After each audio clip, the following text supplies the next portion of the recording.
você pensa? É uma pergunta. Como você pensa? E por que essa pergunta? Olha que interessante. Nós vamos entender algo que Jesus disse a Pedro aqui. Jesus disse para Pedro: você está pensando como um ser humano, e não como Deus pensa. E a pergunta é esta: eu tenho pensado como Deus pensa, ou eu tenho pensado como ser humano que sou? Olha que interessante.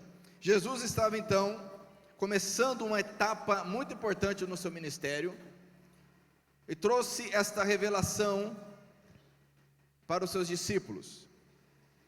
E chega então naquele momento e ele faz a pergunta: olha, nós já estamos andando há algum tempo, já estou sendo conhecido, quem as pessoas estão dizendo que eu sou? E havia toda uma especulação acerca de quem era aquele homem. Muitos ouviam falar, muitos não o tinham visto. Lembre-se que estamos num contexto aqui que não havia rede social, não havia imagem, como nós temos hoje. Então se ouvia falar algo, se ouvia falar de alguém que curava, que ensinava, expulsava demônios, alguém que era de Nazaré, outros falavam que era de Belém, outros falavam que ele não era de Deus, uns falavam que ele era de Deus. E no meio desse burburinho todo, Jesus então faz a pergunta, e os discípulos falam: olha, Senhor, alguns estão crendo, alguns acham que o Senhor é João Batista. Para nós parece algo estranho confundir com João Batista aqui, mas como eu disse, muitos nunca tinham visto João Batista, apenas ouviram falar deste homem, assim como muitos não tinham visto Jesus ainda. Então alguns achavam que esse homem que agora estava andando era o João Batista, que estava outrora no Jordão, pregando arrependimento. Outros iam além, de forma mais escatológica, mais espiritual, vamos dizer assim, achava que ele era algum dos profetas ressuscitados, Jeremias, Elias. Mas Jesus então, ele, de forma incisiva, ele pergunta, ele faz a pergunta mais importante de todas: e vocês? Versículo 15: quem vocês dizem que eu sou? E essa é a pergunta mais importante que um homem e uma mulher pode responder. Quem é Jesus para você? Ele é um grande homem, para alguns ele é um profeta, para outros ele é o caminho, a verdade e a vida, para outros ele é um bom pastor, para outros ele não existiu, para outros ele foi um bom homem.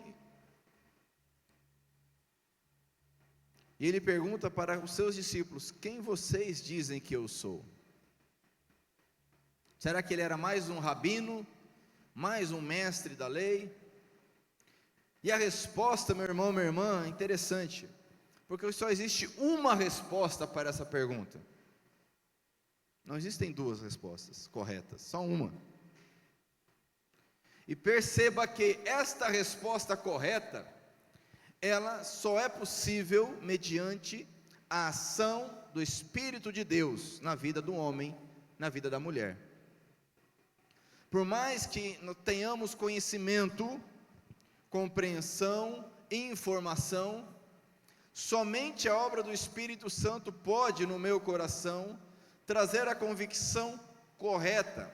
Esta resposta que Pedro recebeu da parte de Deus, porque Jesus então, após Pedro responder, ele diz: olha, você é bem-aventurado, você é feliz. Por quê? Porque nenhum ser humano, nenhuma pessoa pode compreender o que você compreendeu, se não for através de Deus. Essa resposta veio diretamente do meu Pai. E que resposta é essa que Pedro então diz a Jesus?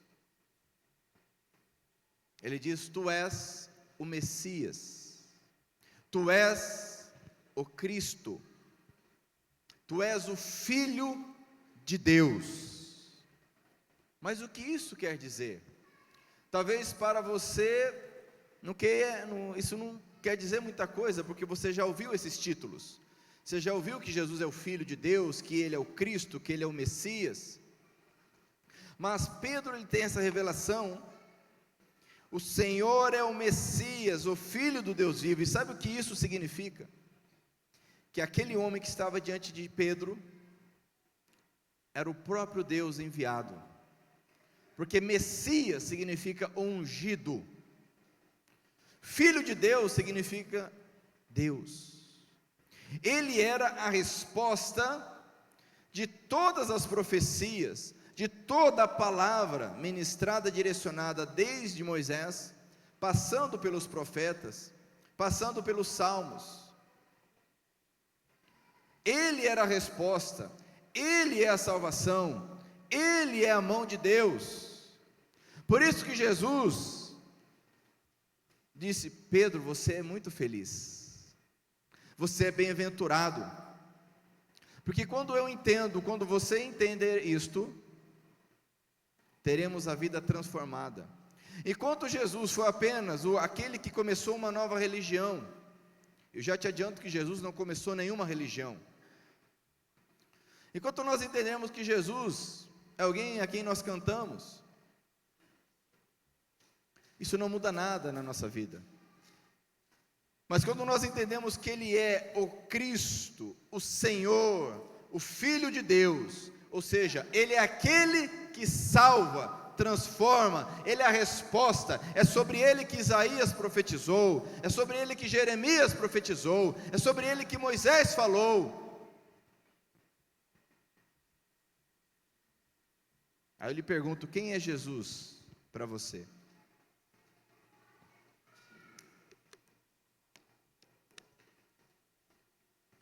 E para nós que já somos religiosos, para nós que já temos uma religião cristã, o perigo é maior ainda, porque nós já temos formulado dentro da nossa mente uma resposta. E muitas vezes essa resposta não é condizente com a palavra. E Jesus então, ele diz para Pedro: olha, eu te digo, você é Pedro. Ali Pedro teve uma confirmação acerca da identidade dele. Ele tinha o nome de Simão. E Jesus diz: você é o Pedro, você é uma pedra, você é firme. E quem conhece a história de Pedro sabe que ele não era nada firme, ele era inconstante. Mas a identidade que Jesus ministra ao coração dele: você é Pedro. E sabe, Pedro, que sobre essa declaração que você fez, a minha igreja será edificada. Sobre esta pedra, a minha igreja será edificada, o inferno não vai prevalecer contra ela. Alguns confundem achando que Jesus disse que edificaria a sua igreja sobre Pedro. Misericórdia. Pois o próprio Pedro escreve que Jesus é o fundamento, Ele é a pedra. Paulo escreve: Jesus é o fundamento, Ele é a pedra. O salmista escreveu: Ele é o fundamento, Ele é a pedra. Não há como um ser humano como Pedro ou qualquer outro, que morreu e está aguardando a ressurreição em Cristo Jesus, ser o fundamento. Tanto é verdade, olha que interessante, em seguida, ele deixa de ser Pedro e se torna uma pedra de tropeço. Mas antes disso, olha que interessante, sabe, meu irmão, o primeiro ponto dessa noite é: quando eu compreendo quem Jesus é na minha vida, atenção, isso muda a minha vida, isso gera autoridade, porque Jesus disse: porque você disse isso, Pedro, você recebe autoridade agora. Essa autoridade não foi dada só a ele. No capítulo 18 você vai perceber que Jesus dá essa mesma autoridade aos demais discípulos, porque essa autoridade pertence à igreja, a todo aquele que crê que Jesus é o Cristo, Ele é o Messias, Ele é o Filho do Deus vivo. Nós andamos sem autoridade, porque nós não entendemos quem Cristo é. Quando alguém entende quem Cristo é, isso o enche de autoridade para implantar o reino de Deus. E somente quem tem essa autoridade recebe a revelação clara de Jesus. A partir do momento que os discípulos entenderam quem é Jesus, olha o que diz o versículo aqui, 21. Daí em diante, Jesus começou a dizer claramente aos discípulos. Diga comigo: claramente.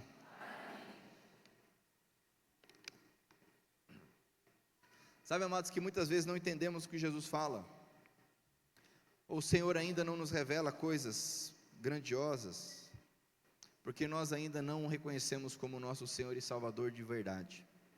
Nós o temos como alguém importante, como alguém que merece alguma honra, mas Ele não manda em nós, Ele não é o nosso dono, Ele não é o nosso Senhor, Ele não é a resposta.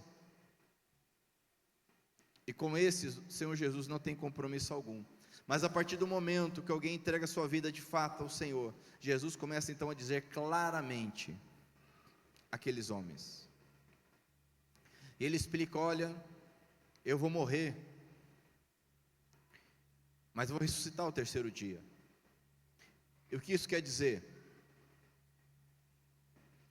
Isso quer dizer que, como resposta de Deus que Jesus é, nós precisamos confiar nele, precisamos crer no perdão dele, porque aqui se revela a justiça de Deus que nós falamos dias atrás.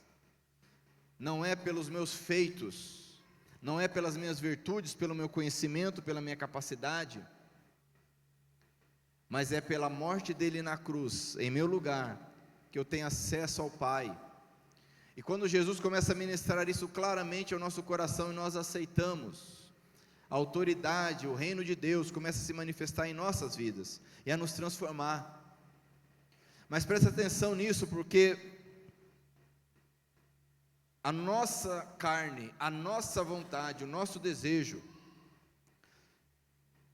ela é mestre em se precipitar e pôr a mão onde não deve.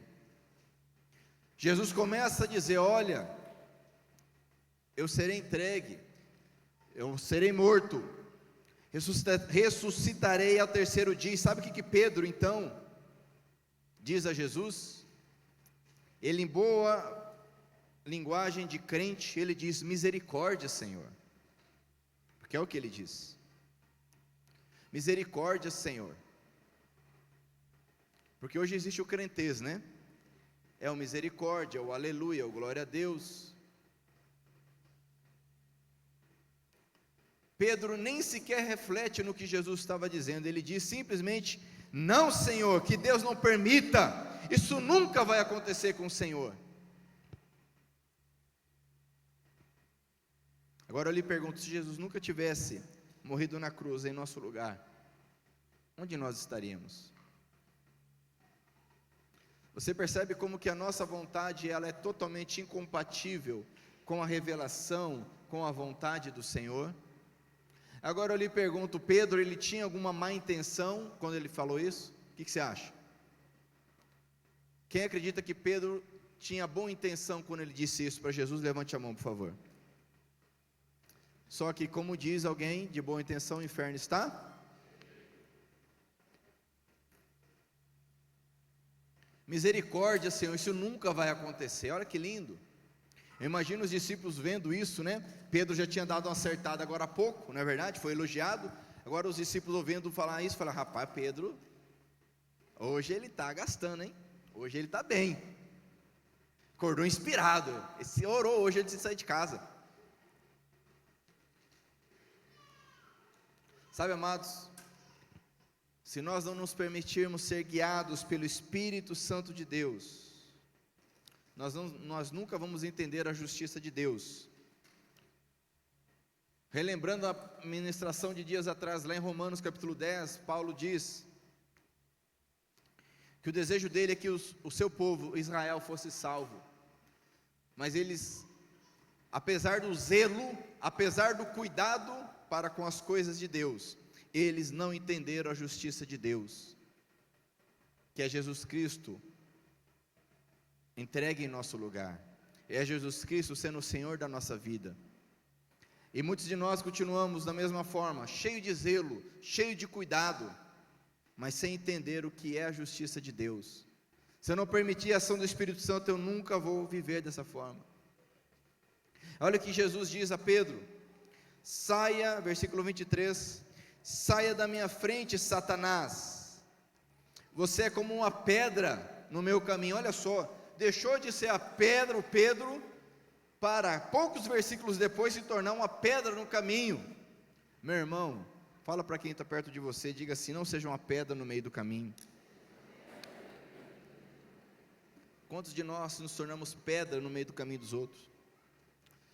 No texto original, no grego está: você é um escândalo, porque essa palavra escândalo, lá no original significa justamente uma armadilha, um lugar onde a pessoa então ela tropeça. Então ele deixa de ser uma rocha e se transforma em uma pedra de tropeço. Quantos de nós, por não entregar a vida completamente ao Senhor, estamos sendo pedra no caminho de outras pessoas?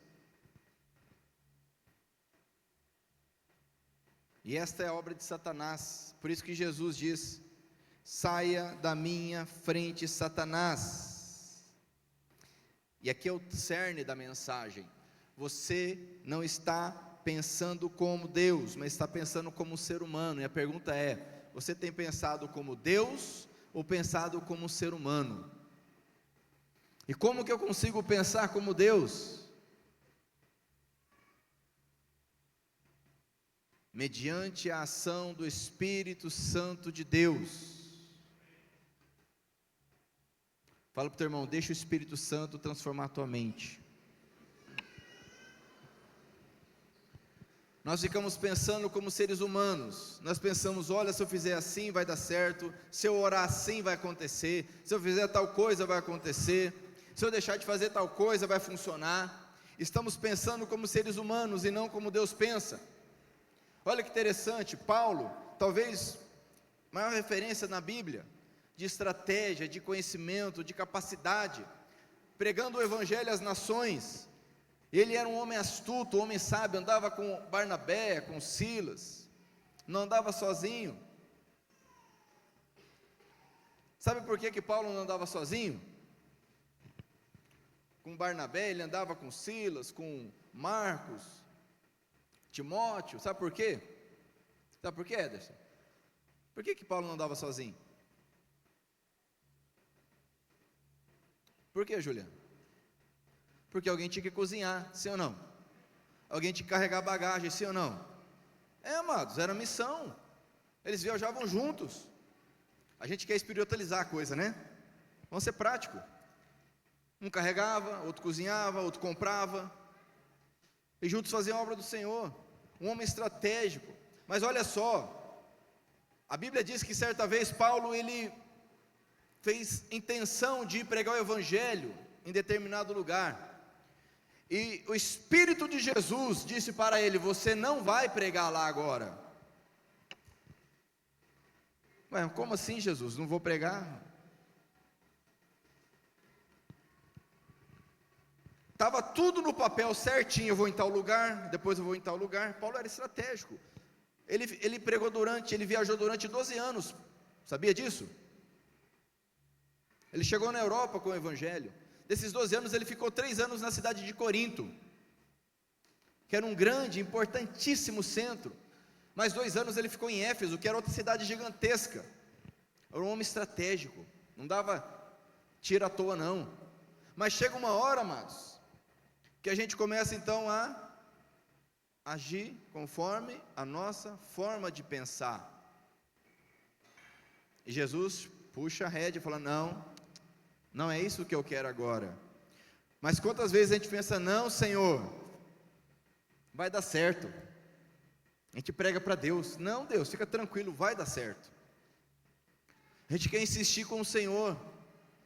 Jesus disse para Pedro: Pedro, você não está pensando como Deus pensa, você está pensando como um ser humano. E amados, a nossa vida toda a gente pensou como ser humano. Eu pergunto: deu certo? Você acha que deu certo? Quem concorda que não deu certo, não está dando certo, levanta a mão.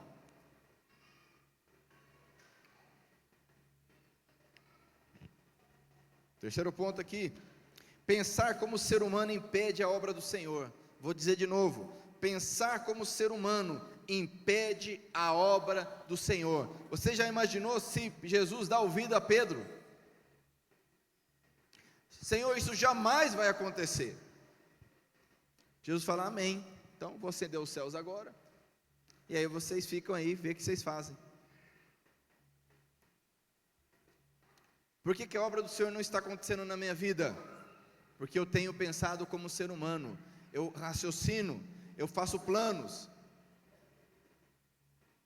Eu vou ler a Bíblia como um ser humano, eu oro como um ser humano, isso na melhor das hipóteses, né? Eu começo a pensar, fazer planos, em vez de dizer: Senhor, eu não sei o que fazer, eu preciso entender, eu preciso discernir, eu preciso compreender. Porque as coisas de Deus, amados, são loucuras para o mundo, é o que a Bíblia diz. Abra sua Bíblia comigo em Mateus, capítulo 20.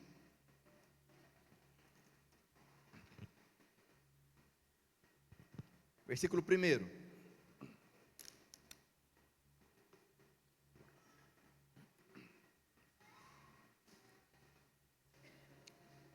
Olha que interessante isso aqui. Mateus 20, versículo 1. Olha o que diz o texto. Jesus disse: o reino do céu é como o dono de uma plantação de uvas, que saiu de manhã bem cedo, para contratar trabalhadores para a sua plantação. Ele combinou com eles o salário de costume, isto é, 1 moeda de prata por dia, combinou a diária, e mandou que fossem trabalhar na sua plantação, ok?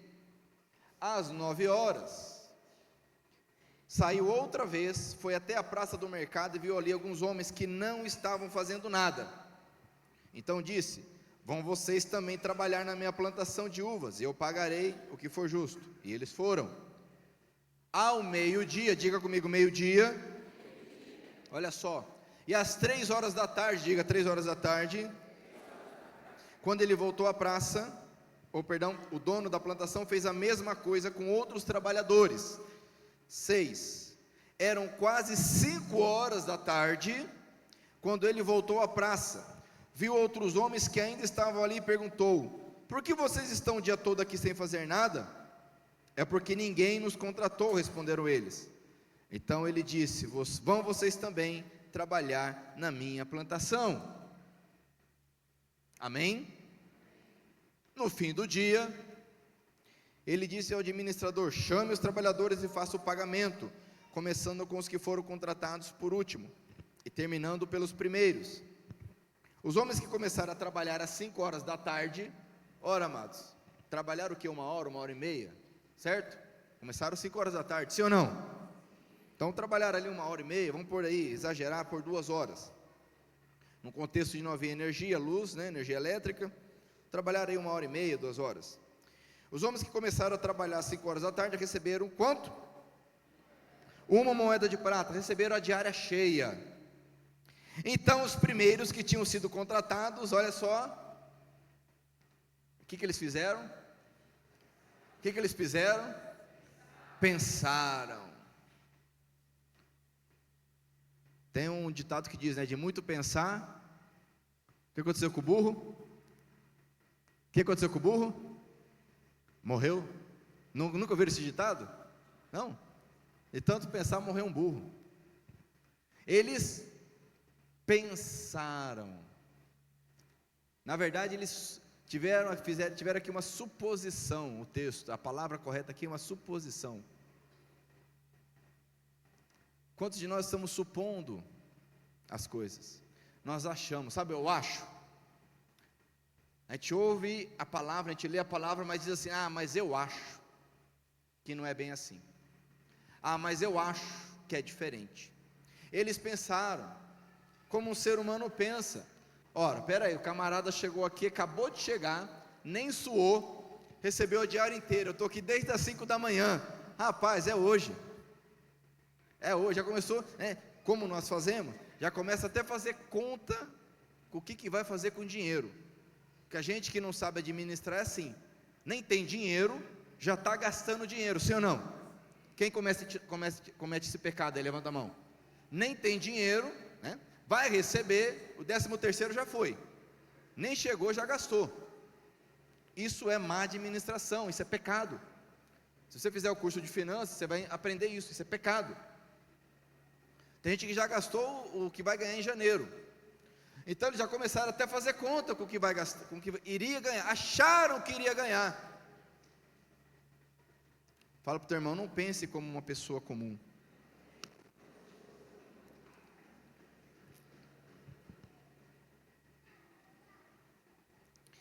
Versículo 10, então os primeiros que tinham sido contratados pensaram que iam receber mais, porém eles também receberam uma moeda de prata a cada um, e aí eles ficaram indignados,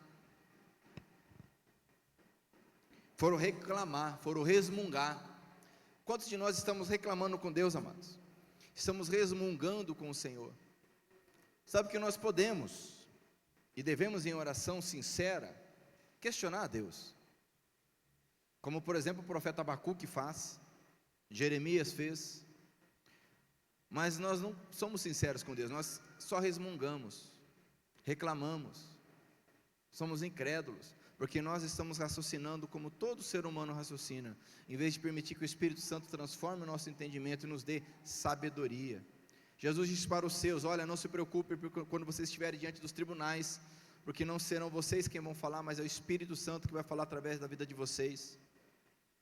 Isso que o Senhor deseja de nós, que o Espírito Santo fale através das nossas vidas, nós tenhamos atitudes corretas através do Espírito Santo agindo em nossa vida, não ficar resmungando. Diz aqui, pegaram o dinheiro e começaram a resmungar. Aí o dono disse a um deles: escute, meu amigo, versículo 13, eu não fui injusto, quanto que nós combinamos? Uma moeda de prata, sim ou não? Quanto que eu te paguei? Uma moeda de prata, sim ou não? Vai embora, vaza. Olha o que diz o texto: pegue o seu pagamento, versículo 14, e vai embora, pois eu quero dar a este homem que foi contratado por último, o mesmo que dei a você. O que Jesus está ensinando aqui, amados? Da graça e misericórdia de Deus, do chamado do Senhor para a humanidade, de como Deus tem pensamentos muito além do que os nossos pensamentos, conforme o profeta diz: os meus pensamentos não são como os seus, são muito além, muito acima, diz o Senhor Deus Todo-Poderoso. Mas nós ficamos na mesquinharia, resmungando, limitados, igual Pedro: misericórdia, Senhor, isso nunca vai acontecer, não precisa isso não. Suposição. Fala para o teu irmão, não fica supondo as coisas não, meu irmão. Fala para ele assim: pergunte ao Senhor. Voltando lá para Mateus 16, para seguir o nosso Senhor, para seguir a Jesus, para andarmos com Ele, é necessário renovação da mente. Ele diz aqui, olha que interessante, no versículo 23, você está pensando como um ser humano pensa, e não como Deus pensa. E continua, e Jesus então disse aos discípulos: se alguém quer ser meu seguidor, esqueça seus próprios interesses, ou, de forma literal, tome a sua cruz e me siga. O que quer dizer isso? Esquecer os seus próprios interesses, esteja pronto para morrer como eu vou morrer, e me acompanhe. Sabe, amados, que Jesus disse assim: eu não faço nada que o meu Pai não determine, eu não faço nada sem que meu Pai mande. E nós queremos ser melhor do que Jesus, fazendo as coisas sem que o Pai mande, fazendo as coisas sem perguntar ao Pai, fazendo as coisas sem nem fazer de conta que Jesus nem existe, porque nós muitas vezes vivemos assim, como se Jesus não existisse, esquecemos dele. Ele não coordena a nossa vida, Ele não lidera a nossa vida, Ele não manda em nossa vida, nós só vivemos. Ele disse: se alguém quer ser meu seguidor, esqueça os seus próprios interesses, e esteja pronto para morrer como eu vou morrer, e me acompanhe.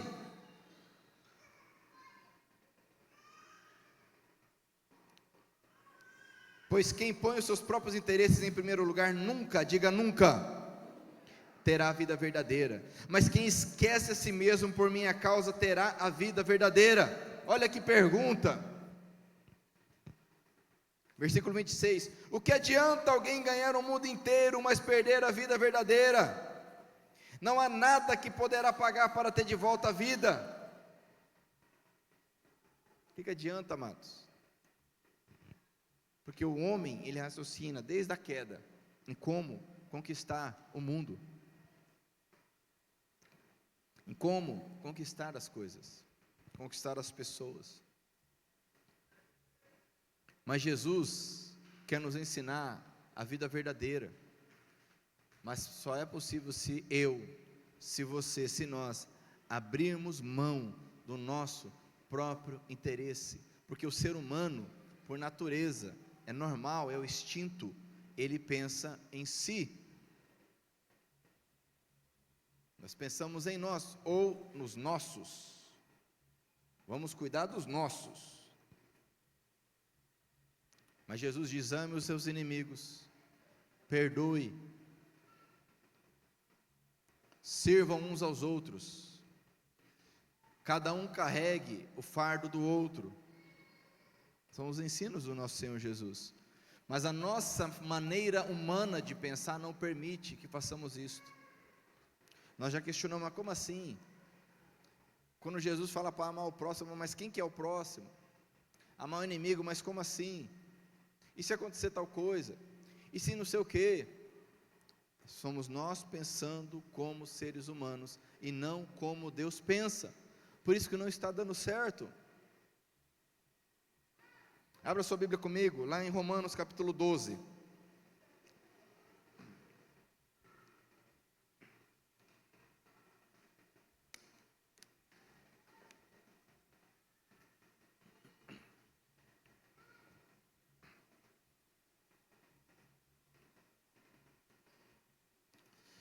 Paulo está dizendo aqui, capítulo 12 de Romanos, versículo 1.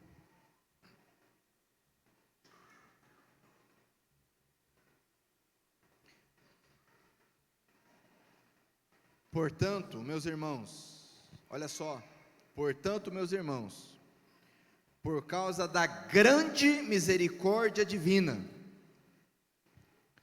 peço que vocês se ofereçam completamente a Deus como um sacrifício vivo.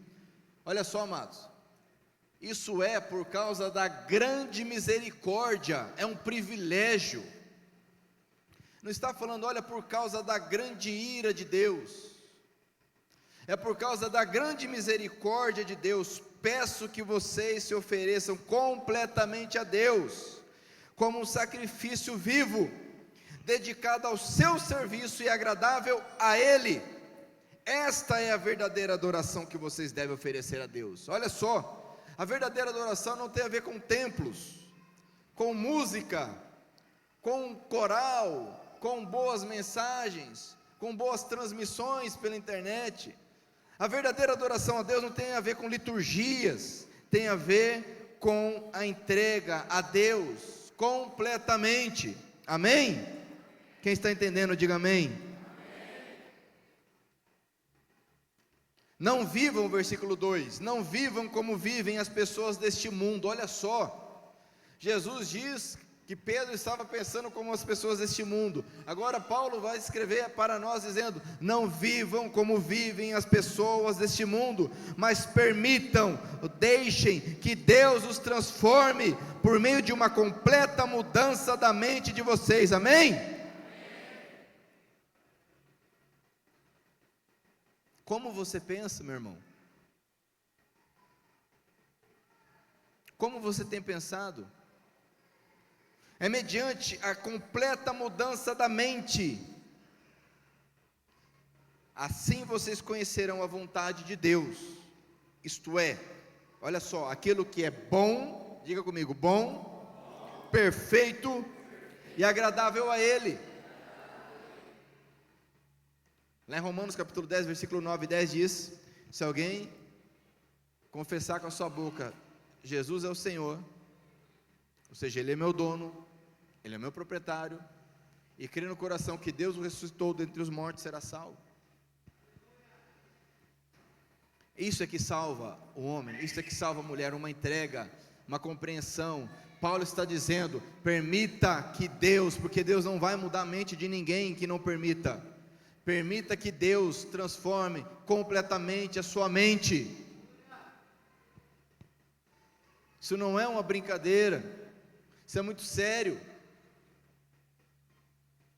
A forma de pensar é errada.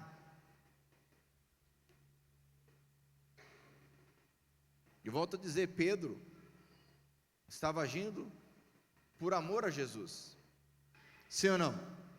Por que Pedro não queria que Jesus morresse? Porque ele amava Jesus, sim ou não? Não adianta amar.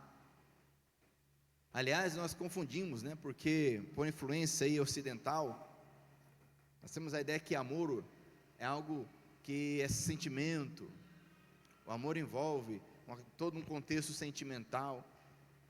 Mas o amor bíblico, o amor de Deus, ele está relacionado com obediência. Ele está relacionado com demonstração. Está relacionado com prática. A Bíblia diz que Deus amou o mundo de tal maneira que Ele fez o quê? Uma poesia, coisa mais linda.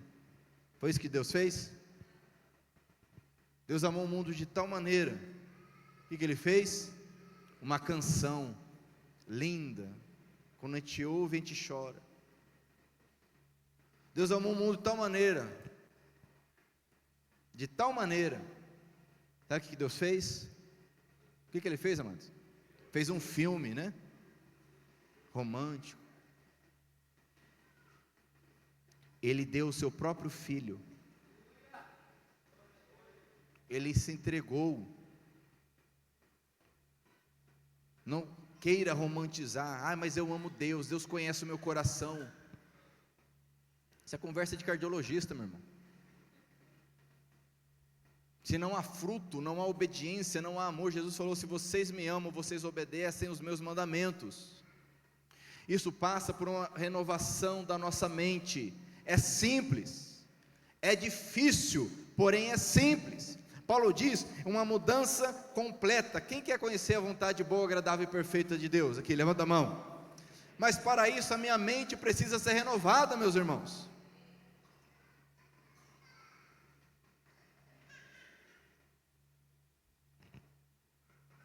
Quem está entendendo? Para seguir ao Senhor é necessário tomar a cruz. Isso fala de renovar a mente, de uma entrega. Abra comigo a sua Bíblia em Apocalipse, capítulo 18. Último livro da Bíblia.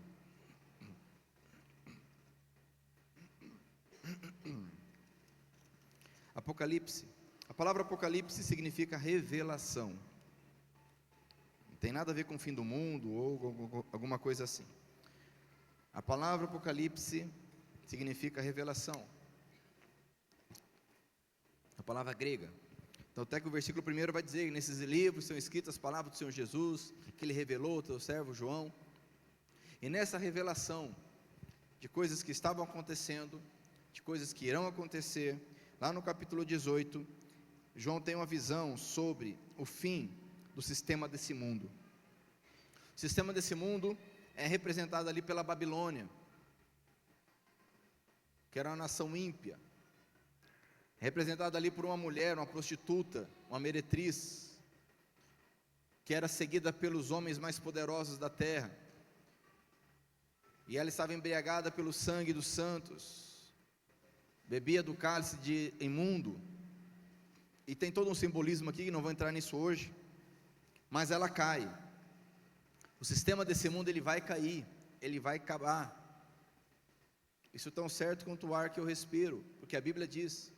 E João diz aqui no capítulo 18, depois vi outro anjo descendo do céu, ele tinha um grande poder, e o seu brilho iluminava toda a terra, e gritava com voz forte: caiu a grande Babilônia, aleluia! Agora quem vive ali são os demônios, e todos os espíritos imundos, todos os tipos de aves e feras imundas e nojentas vivem nela, pois todas as nações beberam do seu vinho, o vinho forte do seu desejo imoral. Os reis do mundo inteiro cometeram imoralidade sexual com ela, e os homens de negócio deste mundo se enriqueceram à custa das práticas sexuais sujas da prostituta. Então ouvi outra voz do céu que disse: olha o que Deus fala para o seu povo: saia dessa cidade, meu povo, saiam todos dela para não tomarem parte nos seus pecados e para não participarem dos seus castigos. O chamado do Senhor para nós, amados, é para sairmos desse sistema maligno. Isso só é possível com uma forma nova de pensar, quando nós temos a mente renovada por Cristo Jesus, porque nós pensamos como o sistema desse mundo. O sistema desse mundo, ele se resume a imoralidade sexual e comércio. Sabe quantas vezes a palavra comerciante vai aparecer aqui no capítulo 18? Vai aparecer 1, 2, 3, 4 vezes, dizendo assim: os seus comerciantes foram mais poderosos do mundo. Os seus comerciantes choravam dizendo: ai, caiu, caiu. Quem de nós não está amarrado pelo comércio? Endividado. Sabe que comércio? Fala aqui, olha que interessante. Versículo 11: os comerciantes do mundo inteiro também gritam e se lamentam por causa dela, porque ninguém mais compra os produtos. Olha só, amados, o que está envolvido aqui na Babilônia. Olha só, compra. Ninguém compra o seu ouro, prata, pedras preciosas, pérolas, linho finíssimo, púrpura, seda, lã vermelha, qualquer espécie de madeira rara, qualquer tipo de objetos feitos de marfim, de madeira cara, de bronze, ferro, mármore, canela, cardamomo, incenso, mirra ou perfumes, coisas caríssimas. Ninguém compra o seu vinho, azeite, farinha de trigo, trigo em grão, gado, ovelha, cavalo, olha só, nem escravos ou outros seres humanos. Amados, um dos maiores comércios hoje no mundo é o comércio sexual. Você sabe disso. Você que assistiu o Som da Liberdade, você sabe disso. As crianças estão sendo vendidas, pessoas são enganadas, são levadas, são vendidas. Comércio de pessoas. Isso aqui é de hoje, é de agora. Esse é o sistema do mundo e nós estamos nele. A pessoa vê um relógio, ela quase tem um ataque cardíaco. Ai meu Deus! Um tênis, um celular. Enquanto pessoas estão morrendo, a igreja está sendo perseguida. É comércio, é venda. Para e pensa um pouco como tem sido a tua mente, meu irmão. O que nós já estamos pensando para dezembro? Comprar. É o sistema do mundo. Nós pensamos como seres humanos e não como Deus pensa. E vivemos para isso. Estamos cansados, estressados, corridos para pagar conta. Caiu a Babilônia. Sabe quem tremeu com a queda da Babilônia? Os comerciantes. É pecado ser comerciante? Não é disso que eu estou falando, amados. Estou falando do sistema desse mundo que nos prende com o que é bonito aos nossos olhos. E amados, os olhos não têm fim. Pergunta para quem é do louvor se tem fim. Pergunta se precisa pôr alguma coisa de som aqui? Precisa. Não tem fim, amados. Eu quero tal carro. Conseguiu o carro? Não, quero outro agora. Vamos reformar a casa, reforma a casa. Não, mas agora vamos fazer a maior. Não tem fim, a roupa não tem fim, o tênis de marca, os aparelhos não tem fim, a tecnologia não acaba, isso não acaba, amados. Nunca a gente vai alcançar, porque é o sistema da Babilônia. Ela prende, e nós pensamos assim. Sabe o que Jesus disse certa vez? Lá no Sermão da Montanha: ninguém pode servir a dois senhores. Ninguém pode servir a Deus e a Mamon. Quem que é Mamon? Riqueza.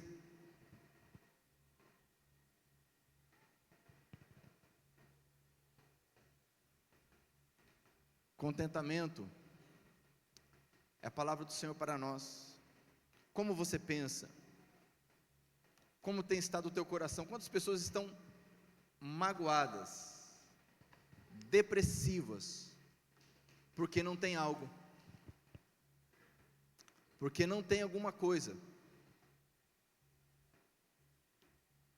E nós, seres humanos, pensamos como seres humanos e valorizamos não a pessoa, mas o que ela tem. se ela está bem vestida, perfumada, ok. Se está fedida, se está mal vestida, já olho diferente. É assim ou não é? Sim ou não? Sim ou não?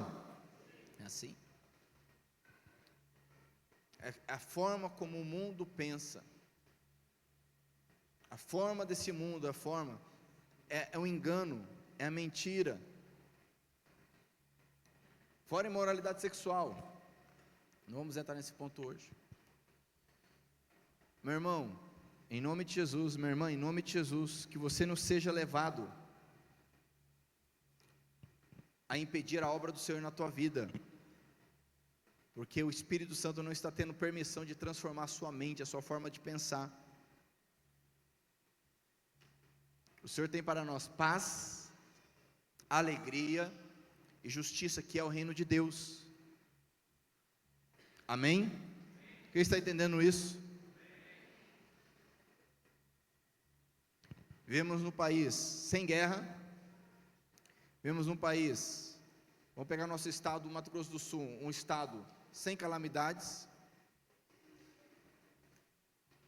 Nova Andradina é uma cidade que sobra emprego. Sobra emprego em Nova Andradina. Não estamos em nenhum tipo de pandemia, mas as pessoas estão insatisfeitas, tristes, preocupadas. A pessoa que já está preocupada com o final do ano, o que vai fazer? Porque vai vir parente, e eu tenho que mostrar para o parente que eu estou bem. Eu tenho que falar onde que eu vou tirar férias, porque eu tenho que viajar de férias, porque as pessoas têm que ver que eu tiro férias.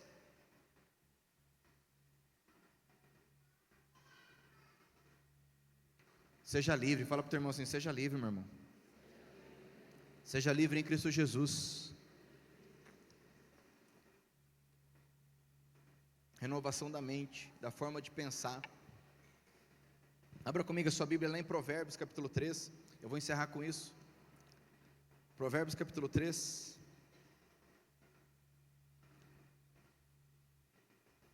Uma forma de calibrarmos a nossa forma de pensar é se nós estamos fazendo o que todo mundo faz. Não faça o que todo mundo faz. Agora vamos entrar no período do Natal. Existe toda uma cultura que envolve o período do Natal agora. É uma cultura que pouco ou nada tem a ver com Cristo Jesus. Oficialmente o Natal ele é rememorar o nascimento de Cristo Jesus. Mas você sabe tão bem quanto eu que o que acontece nesse período agora é simplesmente comilança, embriaguez, consumismo, tudo por conta da cultura. E a gente vai fazendo as coisas sem perceber. Aí nós estamos num calor de 40 graus, as pessoas estão de gorro. Um calor de 40 graus, a pessoa tem nevezinha caindo em casa. Agora eu pergunto, o que gorro, o que neve tem a ver com Jesus Cristo? Há crianças que estão escrevendo cartas para Noel, em vez de orar a Jesus. Em vez de orar: Senhor Jesus, eu quero uma bicicleta, será que eu posso receber uma bicicleta?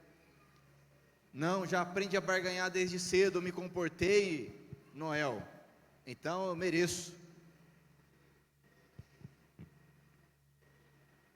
Você percebe, amados, quanto engano, quanto a mentira?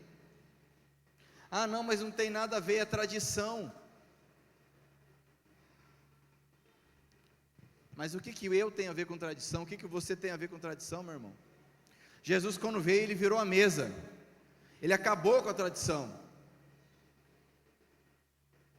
Ele trouxe renovação de mente.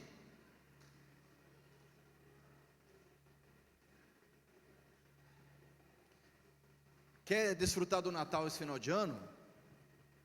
Seja uma bênção na tua família. Pregue Jesus Cristo. Não entre no consumismo doido. Não entre na comilança doida. Dê o bom testemunho. Tira Noel da história e coloca Jesus Cristo no centro.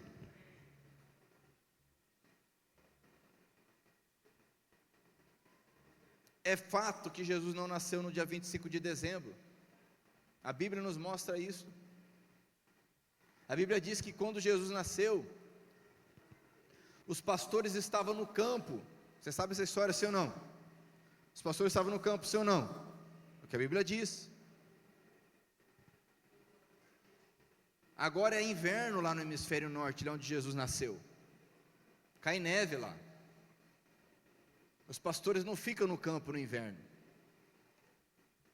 Jesus nasceu possivelmente na época da Páscoa, ou como alguns dizem, na época da festa dos tabernáculos, que é entre setembro e outubro. A última data para ele ter nascido é dezembro. Final de ano, neve, frio. E aí os magos foram ver Jesus lá na manjedoura, sim ou não? Não. A Bíblia diz que eles chegaram na casa. Quem foi na manjedoura são os pastores. Na noite os pastores viram, apareceram os anjos para os pastores, eles foram lá na manjedoura onde Jesus estava. Os magos do Oriente vieram depois. Foram guiados pela estrela e chegaram lá na casa. E a Bíblia não fala o nome desses indivíduos, nem quantos eram. A Bíblia não fala que eram 3 magos. Fala que eles deram ouro, incenso e mirra. Mas a nossa forma de pensar, muito inteligente, já pensa o quê? Um deu ouro, outro deu incenso, outro deu mirra. A Bíblia não fala isso. Poderiam ser 2, ou 40, ou 100. Sim ou não? Sim ou não? Precisamos ler a Bíblia, amados. Olha o que diz Provérbios capítulo 3. Vamos lá. Versículo 5, se você pudesse colocar em pé para ler comigo bem forte. Como alguém que crê na Bíblia, como alguém que ama a palavra de Deus. Capítulo 3 de Provérbios, versículo 5, diz o texto: confie no Senhor. Vamos ler bem forte, vamos lá? Confie no Senhor de todo o coração e não se apoie na sua própria inteligência. Lembre de Deus em tudo o que fizer, e Ele lhe mostrará o caminho certo. Amém? Amém? Olha o que diz o 7. Não fique pensando que você é sábio. Tema o Senhor e não faça nada que seja errado. Amém? Olha o que diz aqui, amados. Confie no Senhor de todo o coração. E o coração na cultura hebraica não tem a ver com a sede das emoções. Na cultura hebraica, o pensamento, a mente, estava no coração. Eles não conheciam o cérebro, não tinham a percepção que nós temos hoje de cérebro. Essa ideia do coração como sede das emoções, dos sentimentos, tem a ver com a cultura grega. Quando diz confie no Senhor com todo o teu coração, é com toda a tua mente. Confie no Senhor com toda a sua mente, não se apoie na sua própria inteligência, não fique apoiado na sua própria inteligência. Amém? Pedro se apoiou na própria inteligência, e de um momento da revelação do Espírito Santo, ele estava agora sendo pedra de tropeço. Não sejamos pedra de tropeço, amados. Sejamos bênção do Senhor, para discernir o que Deus tem para nós. O Senhor tem coisas maravilhosas para nós, para a tua vida. Você crê nisso? Crê ou não crê? Mas não podemos pensar como pessoas pensam. Precisamos permitir que o Espírito Santo renove a nossa mente. Se você quiser orar nesse sentido, feche seus olhos.